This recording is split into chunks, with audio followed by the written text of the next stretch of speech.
ఉపదేశము వలన నాకు వివేకము కలిగెను. అప్పుడు ఆ ఉపదేశం లోపల పెట్టుకొని హృదయ మందిరంలో దేవుని వాక్యం ఫుల్గా ఉంటే అప్పుడు నాకేమవుతుందట, తప్పు మార్గముల నీవు నాకు అసహ్యములాయెను అన్నాడు. తప్పు మార్గముల నీవు, నా ప్రభావం నా మీద బాగా పడుతుంది. యవనస్తులకి చాలా అవసరం, నేను అదే చెప్తుంటాను తమ్ముళ్ళకి.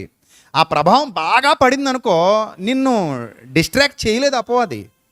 సాతాను నిన్ను జయించలేడు, చీకటి శక్తులు నిన్ను ఏం చేయలేవు, గెలవగలుగుతావు, ఎదిరించగలుగుతావు. లైక్ యోసేపులాగా ఎదిరించగలుగుతావు, నిలబడగలుగుతావు, పోరాడగలుగుతావు, ఓర్చుకోగలుగుతావు, సహనంగా నిలబడతావు, ధైర్యంగా ఎదుర్కొంటావు. అప్పుడు నీ స్పిరిచువల్ లైఫ్ వండర్ఫుల్గా ఉంటుంది. అలాంటి స్థితి మనం దేవుని వాక్యంలో నుండి ఏం చేయాలి? సంపాదించుకోవాలి. అందుకే నేను అంటాను, సత్యమును మించిన ఆశీర్వాదం మన జీవితానికి మరొకటి లేదు.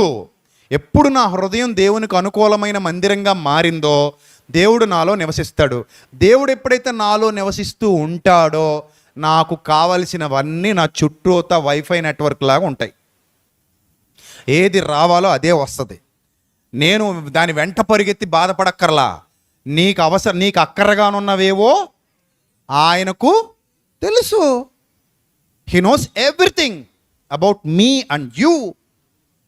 ఆయనకి అన్నీ తెలుసు.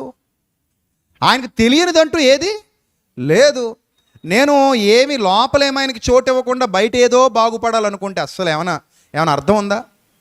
లోపలికేమో సరైన ఆహారం వెళ్ళట్లేదు, బయట మాత్రం ఏమొచ్చేయాలి? కండలు వచ్చేయాలి. వస్తాయి.